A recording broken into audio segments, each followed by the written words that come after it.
Nouakchott, aéroport international Umtumsi. Il est 17h30 heure locale, 18h30 heure de Brazzaville. C'est à cette heure précise que le président de la République a foulé le sol de la capitale mauritanienne. Denis Sassou Nguesso vient porter la voix du Congo à ce rendez-vous continental prévu du 1er au 2 juillet 2018. Mais la journée de ce 30 juin est consacrée d'abord à la concertation du comité des 10 chefs d'État de l'Union africaine, dont la mission est de procéder à une évaluation d'étape du processus engagé pour la réforme du Conseil de sécurité des Nations Unies et de promouvoir la position commune africaine de cette évaluation. Le Congo faisant partie de ce comité, le président Denis Sassou Nguesso ne pouvait pas ne pas répondre à cet appel.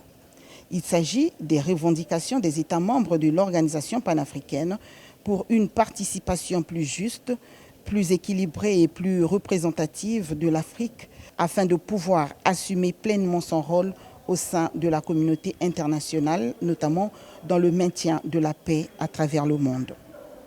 Un autre dossier non moins important s'invite également à cette rencontre de Nouakchott. Il s'agit du dossier sur la Libye.